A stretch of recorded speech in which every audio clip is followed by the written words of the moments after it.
Am I audible?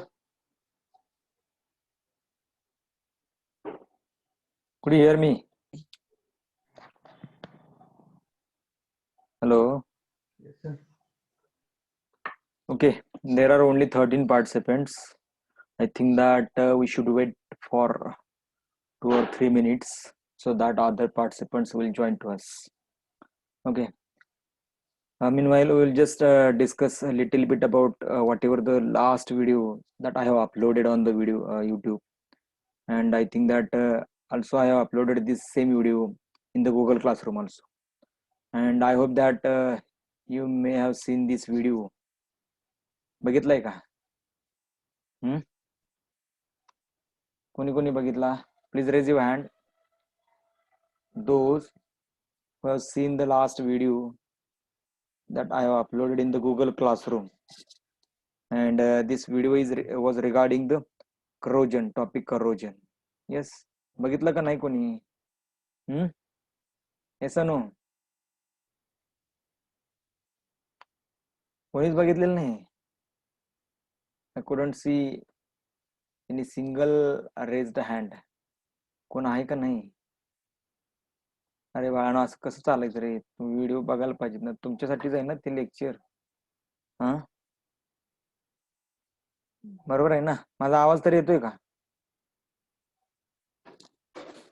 आवाज येतोय का? माझा आवाज येत असेल तर हँड रेज करा please. if I'm audible to you, please raise your hand.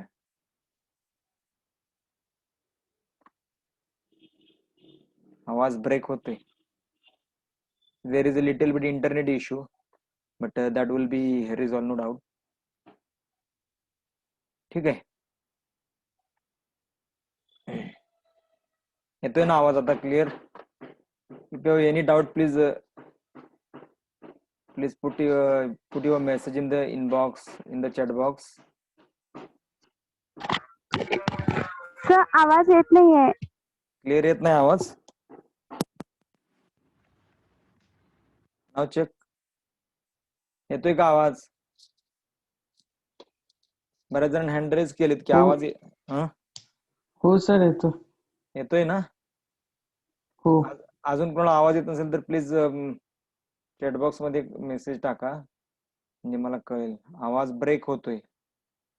आता येतोय का क्लिअर? बघा, चेक करा.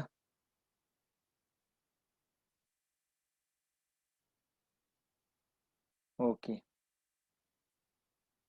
So we're going to start one of the very interesting topic from this semester, and this topic is involved in the paper inorganic chemistry. Actually, we know that there are two papers for the semester 6 again. आणि त्याच्यामध्ये काय की पहिला जो paper आहे तो physical आणि inorganic chemistry आहे, बरोबर. आणि त्याच्यामधला पहिला सेक्शन हा फिजिकल केमिस्ट्रीचा आहे आणि दुसरा सेक्शन हा इनऑर्गॅनिक केमिस्ट्रीचा आहे. तर याच्यातला हा दुसरा जो इनऑर्गॅनिक केमिस्ट्रीचा सेक्शन आहे त्याच्यामधला ऍक्च्युअली करोजन आणि पॅसिव्हिटी हा एक टॉपिक आहे. The name of the topic is corrosion and the passivity. And see, under this topic there are two sub topics. One topic is corrosion and another topic is the passivity. I think that you must know little bit about what is the exact meaning of corrosion, but you might not be known about the passivity. Okay, but no doubt we will discuss both the terms and whatever the things which are related to the corrosion and the passivity. Okay, so we are going to start the topic. Okay, so first we'll discuss about the introduction of the corrosion and passivity. Before going to introduction point of the corrosion, could you tell me what is exact meaning of corrosion, or what do you know about the corrosion? Corrosion बद्दल तुम्हाला काय माहिती थोडस सांगा मला. म्हणजे if you have any idea about the corrosion, please write in the chat box. कोणाला काय माहिती आहे का corrosion बद्दल? कशाला actually corrosion म्हणायचं? Yes, anything? What is the corrosion? Yes, anyone? Please, I'm expecting one or two answers from one or two candidates so that we will start our discussion. ठीक आहे. तर मी जो व्हिडिओ अपलोड केला होता तो video जर तुम्ही व्यवस्थित बघितला असेल तर त्याच्यामध्ये तुम्हाला बऱ्याच गोष्टी क्लिअर झाल्या असतील की त्या व्हिडिओमध्ये बऱ्याच गोष्टी दिल्या होत्या. एक 20 मिनिटांमध्ये सगळ्या गोष्टी, 20 मिनिटं पण नाही, एक 15 मिनिटाच्या आसपास तो व्हिडिओ आहे. त्याच्यामध्ये ऑलमोस्ट सगळंच कव्हर केलेलं आहे. पण तो जो पार्ट आहे जो आपण तिथे डिस्कस केला, तोच पार्ट आपण इथे इन डिटेल स्लोली डिस्कस करतोय. ठीक आहे. तर तो जो व्हिडिओ होता त्याच्यामध्ये आपण करोजन म्हणजे ऍक्च्युअली काय बघितलं, what are the different types of corrosion हा पॉईंट डिस्कस केला. Then what is the electrochemical theory of corrosion, तोही पॉईंट आपण बघितला होता. आणि त्याच्यानंतर मग काय बघितलं होतं की actually what are the different factors which affects on the corrosion. आणि मग आणखीन एक पॉईंट त्या व्हिडिओमध्ये आहे, तो म्हणजे काय की some tragedies which was happen due to the corrosion. तर करोजनमुळे कुठल्या ऍक्च्युअली घटना घडल्या, काय घडलं करोजनमुळे, तर कशासाठी करोजन शिकायचं, तर ते तुम्हाला त्याच्यावर थोडासा अंदाज येऊ शकतो. ठीक आहे. तर I got one answer, that is corrosion is something related to the oxidation. No doubt, you are right. तर ऑक्सिडेशनच्या संदर्भातली काहीतरी गोष्ट आहे, पण ऑक्सिडेशन बाकीच्या ठिकाणी पण होतं कुठंतरी, स्पेसिफिक नाही. ठीक आहे. तर आपण स्पेसिफिकली करोजन काय आहे ते बघूया की metal gets converted into oxide in naturally असं म्हटलेलं आहे. तर ऍक्च्युअली त्याला आपण करोजन म्हणत नाही, तर that may be part of the passivity. कोणाचा साऊंड म्यूट करा please. I will just mute all. ठीक आहे. तर काय आहे की इथं काय म्हटलं की naturally metal gets oxidize, that is the corrosion, that is not actually corrosion. तर ते करोजन नाही, तर त्याला आपण पॅसिव्हिटी म्हणतो. ठीक आहे. तर ऍक्च्युअली करोजन याच्यामुळे मेटल डिस्ट्रक्ट होतात आणि पॅसिव्हिटी याच्यामुळे काय होतं की आपण मेटल डिस्ट्रक्शन होण्यापासून वाचवतो. तर हा एक महत्वाचा मुद्दा आहे. ठीक आहे. But will discuss all the part in detail, but will just start our discussion from the introduction point. थोडंसं इंट्रोडक्शन मधून जाऊया की जनरली आपल्याला माहिती आहे की नॅचरली मेटल जे आहेत तर ते मेटल कुठल्या फॉर्म मध्ये असतात, तर metals are not in the pure form naturally. म्हणजेच काय की नॅचरली जर मेटल आपण बघायला गेलो नेचरमध्ये कसे आहेत, sir these metals are in the form of oxides, in the form of sulfates, in the form of carbonates, or in the form of silicates, or in the form of halides, etc. so many. ठीक आहे. म्हणजे थोडक्यात काय की कुठलाही metal जो nature मध्ये आहे, so these metals are not available or not exist in its pure state.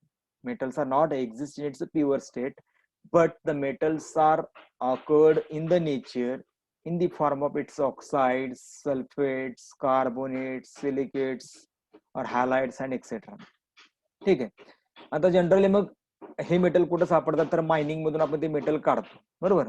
And आपल्याला माहिती आहे, आपण बरेचसे ओर्स बघितले, ओर किंवा मिनरल बघितले, तर ते ओर किंवा मिनरल हे प्युअर मेटल असतात का? नाही. So these ores or minerals they are in the form of oxide, sulphates, carbonates, म्हणजे कुठल्या तरी एका साल्टच्या फॉर्म मध्ये आहेत ऍक्च्युअली. आणि मग नंतर काय करतो आपण, by using some metallurgical process, by reducing these oxides, sulfates, carbonates or silicates into the pure metal. म्हणजेच मेटॅलॉजिकल प्रोसेस मध्ये आपण आता आयर्न अँड स्टील हा टॉपिक बघितलाय की त्याच्यामध्ये ऍक्च्युअली प्युरिफिकेशन कसं होतं, तर तो पार्ट आहे. ठीक आहे.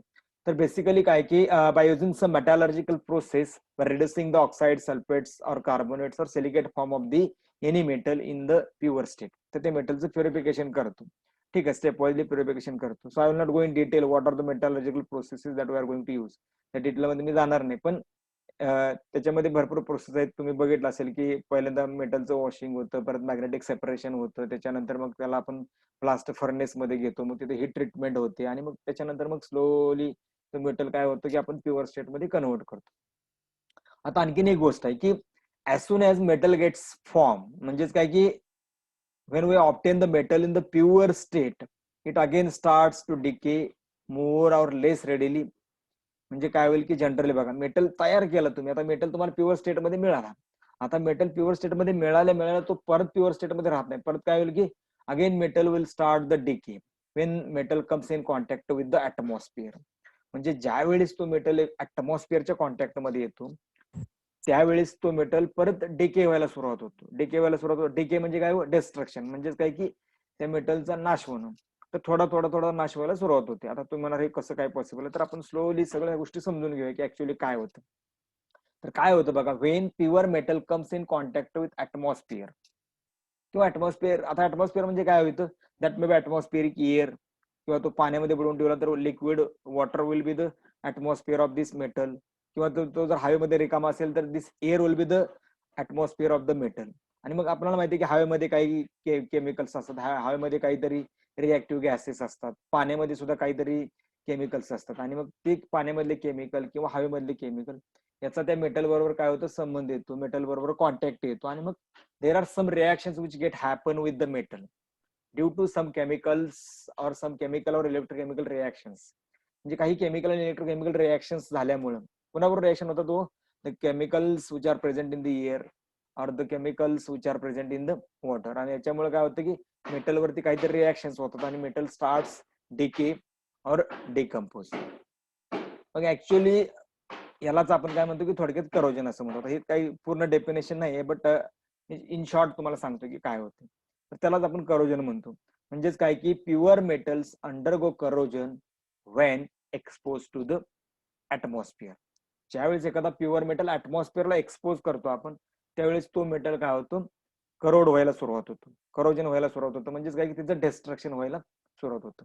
आता तुम्हाला एक प्रश्न पडला असेल की actually why we are learning the corrosion in our syllabus. Syllabus मध्ये ऍक्च्युअली करोजन मग का टाकलं? ठीक आहे, करोजन होतंय, मग कशामुळे करोजन होतंय ते सगळ्या गोष्टी झाल्या, पण ह्याचं इम्पॉर्टन्स ऍक्च्युअली काय, what is the exact scope of this topic, why we are studying this topic for our syllabus.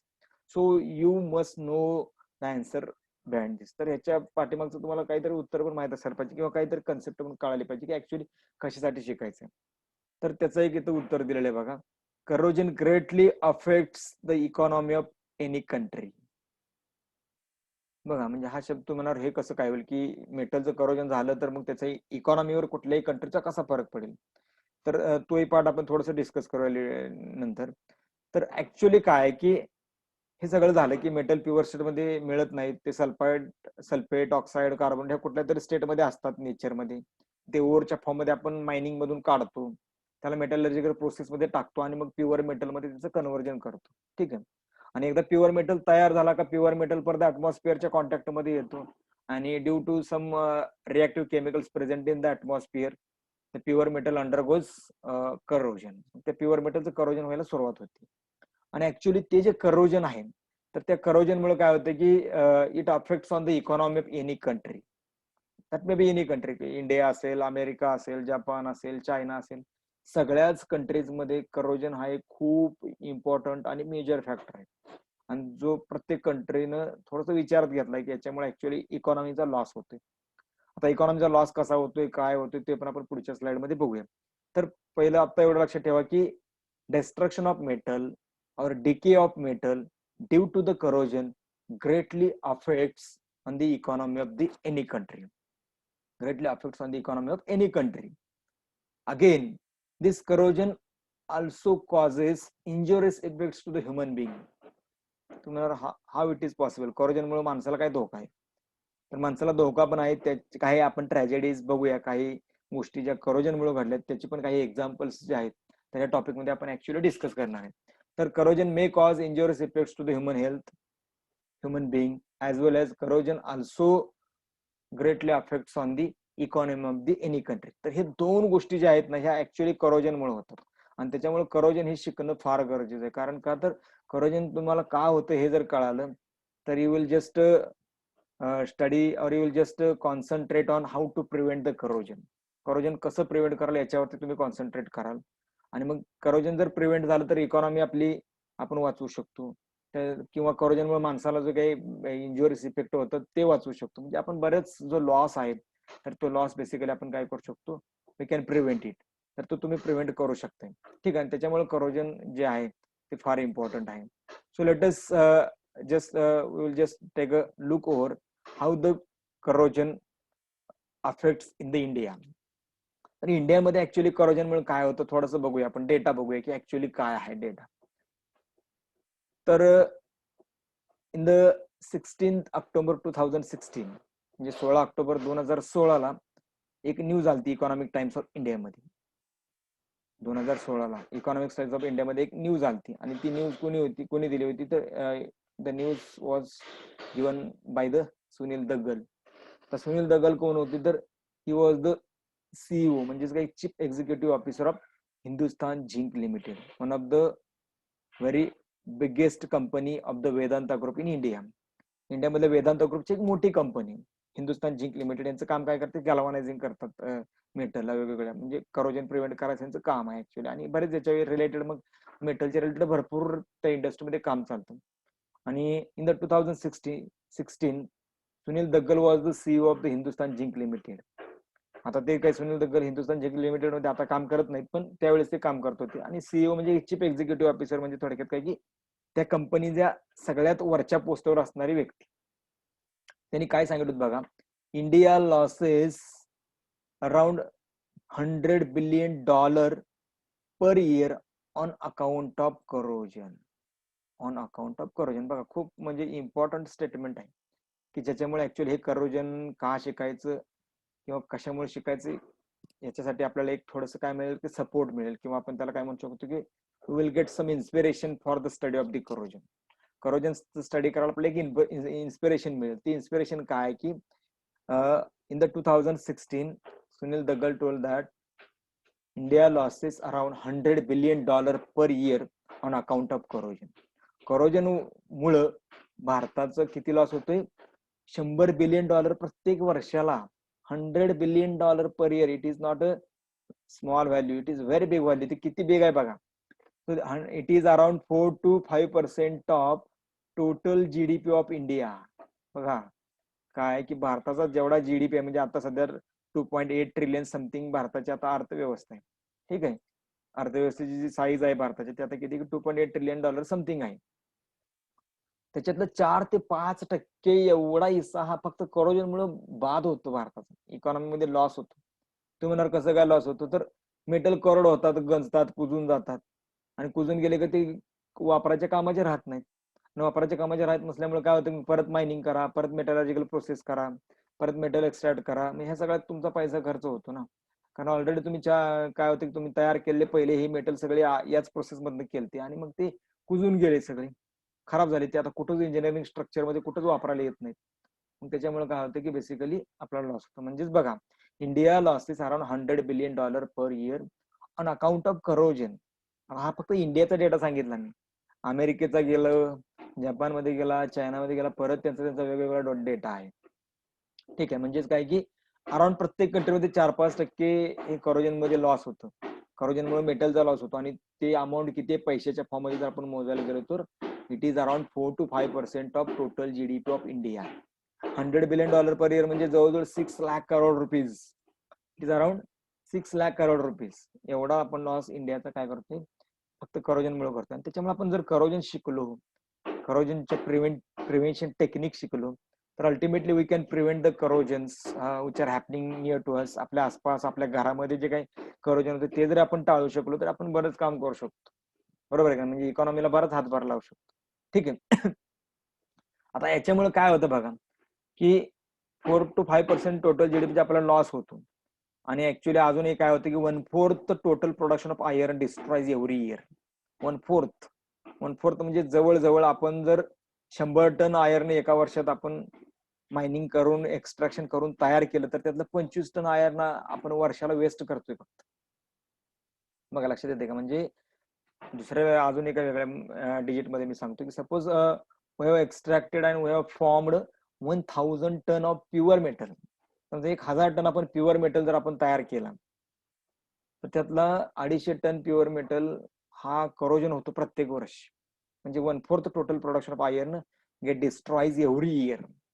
प्रत्येक वर्षी ते डिस्ट्रॉय होतं, आणि त्याच्यामुळे काय होतं, it makes extra load on mining, it makes extra load on metal extraction process. आणि आता मायनिंग वरती लोड झाला म्हणजे काही खोदकाम आलं, त्याच्यामुळे एन्व्हायरमेंटचा लॉस आला. बरोबर आहे का नाही. म्हणजेच काही की एन्व्हायरमेंटचा, आता बघा मायनिंग जर जेवढं जास्त असेल तेवढं मग धूळ उडणार, परत जमिनीला खड्डे पडणार. म्हणजे ह्या सगळ्या गोष्टीमुळे काय होतं की एन्व्हायरमेंटचा लॉस होते, इकोसिस्टम लॉस होते. ह्या सगळ्याच गोष्टी तिथं आल्या. आणि आणखीन काय की it also causes bad effects to the valuable human life. आता ह्याचे काही एक्झाम्पल्स आपण बघूया की ऍक्च्युली ह्युमन लाईफचा लॉस कसा झालाय. आता बघा बऱ्याच म्हणजे काही दिवसापूर्वी मुंबईमध्ये एक घटना घडली होती, एक ब्रिज कोसळला रेल्वेचा. तर तो कशामुळे कोसळला हो, तर ते ब्रिजचं स्ट्रक्चर खराब झालं होतं. स्ट्रक्चर खराब झालं होतं म्हणजे काय, त्याचे जे काही पोल्स आहेत ते गंजले होते, आणि त्याच्यामुळे ऍक्च्युअली ब्रिज कोसळला आणि कितीतरी लोकांचे तिथं जीव गेले. म्हणजे ते काय व्हॅल्युएबल ह्युमन लाईफ आहे, ते पैशात मोजता येऊ शकत नाही आपण, पण ते लॉ झाला. म्हणजे हा ऍक्च्युअली मेन सगळं बॅकग्राऊंड आहे, हे सगळं करोजनच्या पाठीमागचं बॅकग्राऊंड आहे. ठीक आहे, आता आपला टॉपिक कसं आहे, करोजन आणि पॅसिव्हिटी. करोजन हे मेटलचं डिस्ट्रक्शन होतंय त्याच्या संदर्भातला टॉपिक, आणि पॅसिव्हिटी काय की डिस्ट्रक्शन होऊ नये म्हणून ऍक्च्युअली कुठली काहीतरी टेक्निक वापरले त्याला आपण पॅसिव्हिटी म्हणतो, म्हणजे मेटल पॅसिव्ह करायचं. म्हणजे असे दोन टॉपिक आहेत, म्हणजे एक प्रिव्हेन्शन टेक्निक आहे आणि एक ऍक्च्युअली फेनॉमिनन काय ते सांगते.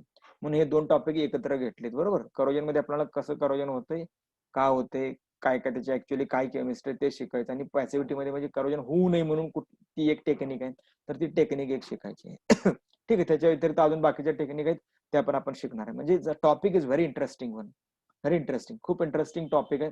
बऱ्याच ह्याच्यामध्ये गोष्टी आहेत की ज्या आपल्याला कॉमन लाईफ मध्ये युज होतात. ऍज अ केमिस्ट आपण त्या गोष्टीकडे कॉमन त्याच्या सगळ्या गोष्टी ते केमिस्ट्रीच्या माध्यमातून बघतो. म्हणजे काय की आपल्या आजूबाजूला बघा, आपण आपल्या घरामध्ये जरी बसला, जिथं बसलाय तुम्ही तिथं बघा, आसपास जरी कुठेतरी नजर टाकली तर एखाद्या तरी गंजलेली एखादी ऑब्जेक्ट बघायला मिळते.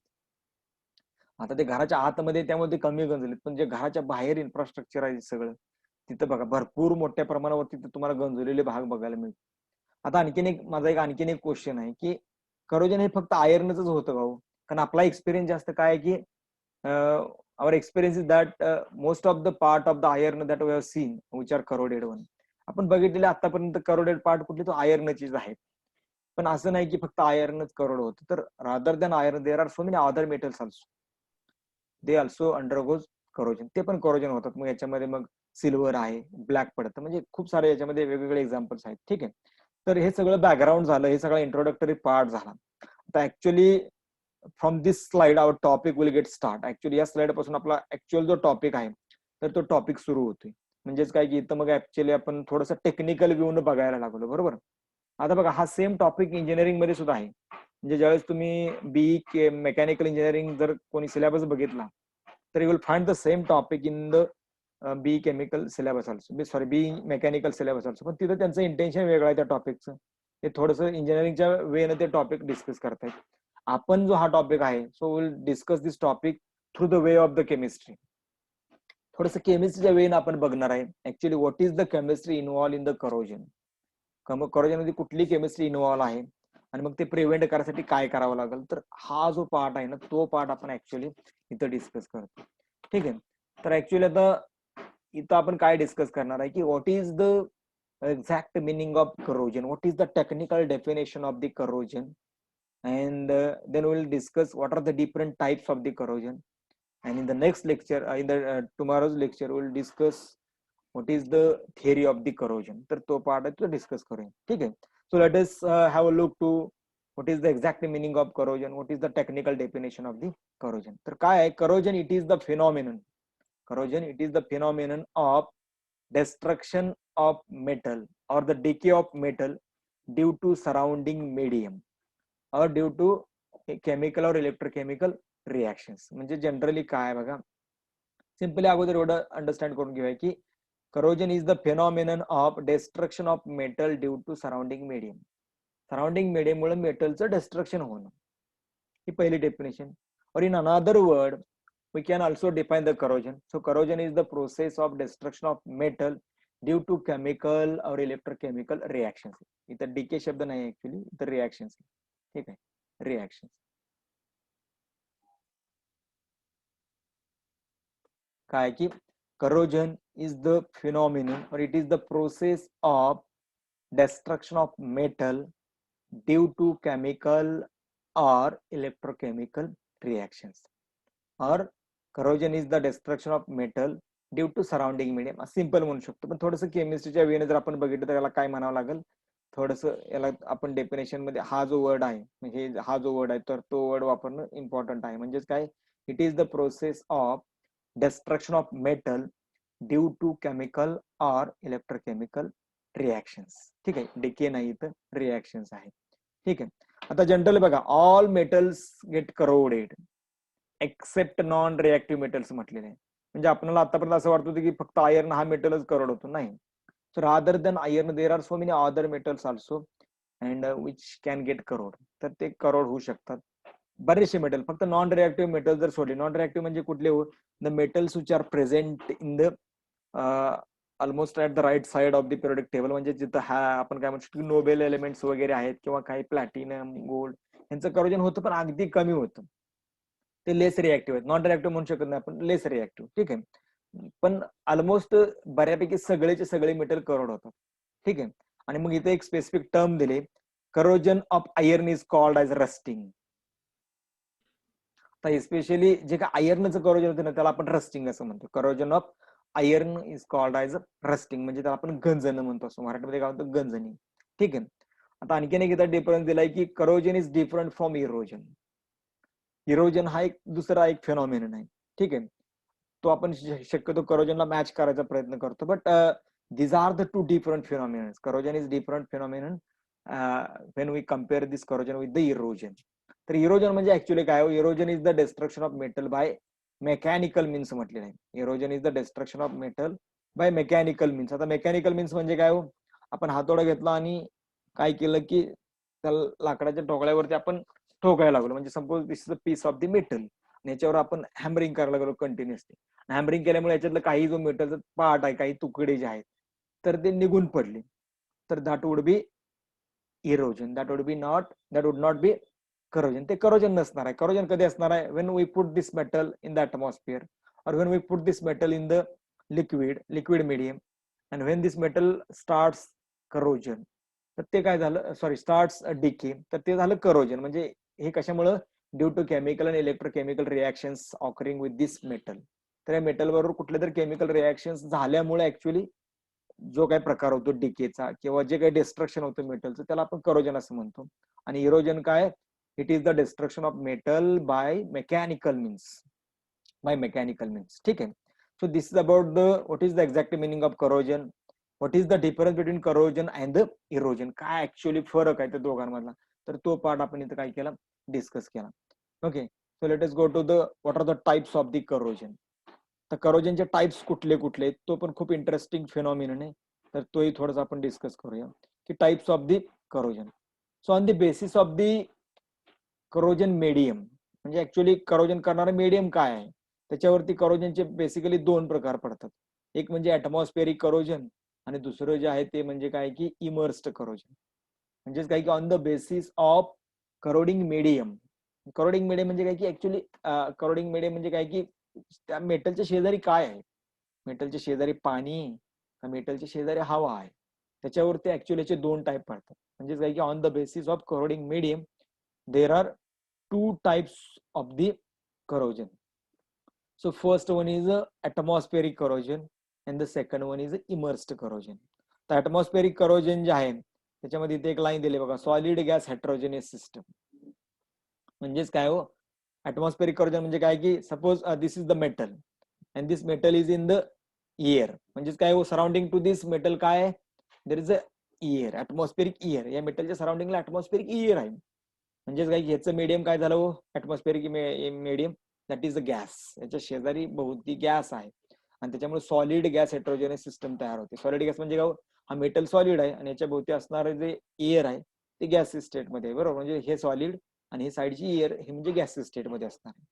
ठीक आहे, तर ऍक्च्युअली ऍटमॉस्फेरिक करोजन हा काय कन्सेप्ट आहे, तर ते थोडंसं आपण डेफिनेशन बघूया की हे कसं आहे बघा, की when metal comes in contact with atmospheric air, किंवा कुठली एअर, ऍटमॉस्फेअर असं म्हणू शकत नाही, कुठली air, when metal comes in contact with air A solid gas heterogeneous system is formed. A solid gas heterogeneous system is formed and corrosion occurs under such condition is called as atmospheric corrosion. म्हणजेच काय की when metal comes in contact with air A solid gas heterogeneous system is formed and corrosion occurs under such condition is called as atmospheric corrosion. त्याला आपण काय म्हणतो की actually atmospheric corrosion असं म्हणतो. ठीक आहे, आता हे ऍक्च्युअली हे करोजन तुमच्या लक्षात आलं असेल की ऍक्च्युअली हा काय प्रकार आहे, तर हे कशामुळे होतंय, तर हा मेटल पीस एखाद्या एअरच्या कॉन्टॅक्ट मध्ये आला आणि एअरच्या कॉन्टॅक्ट मध्ये आल्यानंतर या मेटलचं जे काही करोजन होतं त्याला आपण ऍटमॉस्फेरिक करोजन असं म्हणतो. ठीक आहे, आणि याला काही फॅक्टर्स बघा, म्हणजे rate of this type of the corrosion, म्हणजे ऍटमॉस्फेरिक करोजन जे आहे कशावरती डिपेंड आहे. Rate of this type of the corrosion depends on humidity of the air. म्हणजे जे काही साईडचे ऍटमॉस्फिअर आहे त्याची ह्युमिडिटी किती आहे हवेची, हे थोडंसं डिटेलमध्ये आपण नंतर बघूया. त्याची ह्युमिडिटी किती आहे, ते फॅक्टर्स अफेक्टिंग हा एक आपल्याला इम्पॉर्टंट पॉईंट डिस्कस करायचा आहे की त्याच्यामध्ये आपल्याला ते ह्युमिडिटीचा काय इफेक्ट होतो, तर तो एक पार्ट आपण डिस्कस करूया, नो डाऊट. ठीक आहे. तर काय आहे बघा, त्याच्या भोवती असणारी जी एअर आहे त्याची ह्युमिडिटी किती आहे त्याच्यावरती या मेटलचं करोजन किती होणार हे डिपेंड आहे. देन प्रेझेन्स ऑफ इम्प्युरिटीज, हे कुठं presence of impurities in the metal म्हटलेलं आहे. Presence of impurities in the metal, या मेटलमध्ये, हा मेटलचा पीस आहे समजा, आणि या मेटलमध्ये इम्प्युरिटीज किती आहेत त्याच्यावरून पण ह्या मेटलचं करोजन किती होणार हे ठरणार, किंवा होणार का नाही हे पण ठरणार. ठीक आहे. तोही पार्ट आपण इन डिटेल मध्ये फॅक्टर्स अफेक्टिंग मध्ये डिस्कस करूया. Then presence of reactive gases in the atmosphere, ज्याच्या भोवती असणारी जी हवा आहे त्याच्यामध्ये किती रिएक्टिव्ह गॅसेस आहेत, हजार्डस गॅसेस आहेत, त्याच्यावरती पण या मेटलचं करोजन डिपेंड आहे. म्हणजे तुम्हाला ते थोडंसं कळायला लागलं असेल की ऍक्च्युअली करोजन कशामुळे होते, करोजन हा ऍक्च्युअली फिनॉमिनन जो आहे तो कशावरती डिपेंड आहे. ठीक आहे. तर आपल्याकडे 8 मिनिटं राहिले, त्याच्यात एक 5 मिनिटं आपण अजून डिस्कशन सुरू होईल. मीटिंग जर आपोआप एंड झाली तर consider the lecture is ended. ठीक आहे. तर तात्पुरता आपण तोपर्यंत कंटिन्यू करू, एक 7 मिनिट आहेत. ठीक आहे. दोन्ही टाइप्स मला वाटतं होऊन जातील. लक्षात आलं की what are the factors which affects on the atmospheric corrosion, तर ते म्हणजे humidity of the air, then presence of reactive gases in the air, and presence of impurities in the metal. मेटलमध्ये काय इम्प्युरिटीज आहेत. आता याचं जर आपण एक्झाम्पल बघायला गेलो, examples of the atmospheric corrosion, तर आपल्याला माहितीये की कुठला स्टॅच्यू आहे हा अमेरिकेचा स्टॅच्यू, त्याला काय म्हणतो आपण, स्टॅच्यू ऑफ लिबर्टी. हा सगळ्यांना माहिती आहे. ठीक आहे. Statue of liberty. तर स्टॅच्यू ऑफ लिबर्टी ज्यावेळेस 1886 मध्ये उभा केला ना त्यावेळेस तो असा दिसायचा. तो ब्रॉन्झ आहे, आणि ब्रॉन्झचा कलर हा नियर बाय कसा असतो, थोडासा गोल्डन कलर सारखा आहे, बरोबर, ब्रॉन्झचा. आणि आता 2018चा हा फोटो आहे, तर तो कसा झालाय, ग्रीनिश झालाय. तर ह्याचा अर्थ काय हो, तो गंजला आहे, म्हणजे काय झालं की करोजन झाले. So the statue of liberty undergoes corrosion. So it is actually it was made up from the bronze and now it becomes greenish. तर थोडस ग्रीनिश झालेले. ठीक आहे. आणखीन एक इथे दिलेले बघा, हे चमचे आहेत सिल्वरचे. जर आपण 1 नंबर 2 नंबर 3 4 आणि 5वा नंबर जर बघितला, it becomes more blackish one, म्हणजेच काय होते, गंजले. म्हणजे हे सगळं सिल्वर थोडं थोडं बघा, हे थोडा एकदम फ्रेश दिसतोय, एकदम प्युअर स्टेट मध्ये, थोडंसं करोजन झालंय, याचं करोजन अजून वाढले, आणखी याचं आणखी वाढलेलं आहे, आणि ह्या बऱ्यापैकी हार्डली करोडेड झालेले आहे किंवा जास्त करोडेड झालेले आहे. ठीक आहे. म्हणजे थोडक्यात काय की these are the examples of atmospheric corrosion. आता स्टॅच्यू ऑफ लिबर्टी काय आहे की ह्याच्या भोवती सगळी हवा आहे, एअर आहे, आणि ते एअरच्या कॉन्टॅक्ट मध्ये स्टॅच्यू ऑफ लिबर्टी आहे, आणि त्यामुळे एअरमध्ये जे काही ऍटमॉस्फेरिक जे काही रिएक्टिव्ह गॅसेस आहेत, तर त्या रिएक्टिव्ह गॅसेसमुळे ऍक्च्युअली काय झालंय की तो जो ब्रॉन्झ स्टॅच्यू आहे लिबर्टीचा, तो काय झालाय की थोडासा ग्रीनिश कलरचा झालेला. ठीक आहे. This is the example of atmospheric corrosion. Now let us go to the next type of corrosion, that is immersed corrosion. ठीक आहे. तर इमर्स्ड करोजन ह्याची जी सिस्टम आहे ते काय की सॉलिड लिक्विड हेट्रोजेनस सिस्टम आहे, सॉलिड लिक्विड हेट्रोजेनस सिस्टम. आणि याची डेफिनेशन जर आपण करायला गेलो तर ती कशी आहे बघा, Wien metal comes in contact with काय की ऍटमॉस्फेरिक लिक्विड, किंवा लिक्विड बरोबर मेटलचा ज्यावेळेस कॉन्टॅक्ट येतो. जस्ट अ मिनिट, हा काय झालं, इंटरनेट प्रॉब्लेम आहे का, आवाज येतोय का माझा सगळ्यांना, आवाज येतोय ना. हो सर येतो की. ठीक आहे. इथं ऍक्च्युअली पेन सिलेक्ट होणं झालंय, I think that there is some problem, काहीतरी प्रॉब्लेम झालाय, नो डाऊट. असू दे. स्क्रीन दिसते ना सर्वांना. Yes sir. ठीक आहे. हो सर. तर इमर्स्ड करोजन हा काय प्रकार आहे, तर हे कधी होतं बघा, Wien metal comes in contact with liquid and then solid liquid heterogeneous system is formed and corrosion occurs under such condition is called as immersed corrosion.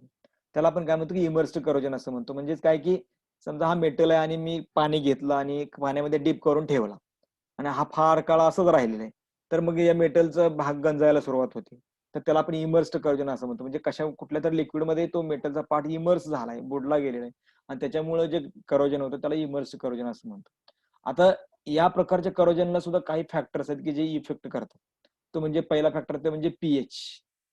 PH काय की या लिक्विडचा पीएच, म्हणजे हे हा जो मेटल आहे तो ज्या लिक्विडमध्ये डीप केलाय त्या लिक्विडचा पीएच, त्या लिक्विडचं टेम्परेचर, किंवा या लिक्विडमध्ये अजून कुठले कुठले केमिकल्स आहेत, So all these will affect on the rate of immersed corrosion. All these will affect on the rate of the immersed corrosion.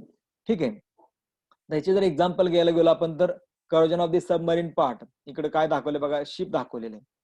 तर ते काय की समुद्राचं पाणी शक्यतो काय की जनरली काय की त्याच्यामध्ये साल्ट जास्त आहे, सॅलिनिटी जास्त आहे आणि त्याचं टेम्परेचर पण व्हॅरी असतं आणि ते जहाजचा बाहेरचा भाग जो आहे तो बऱ्याच वेळा गंजतो.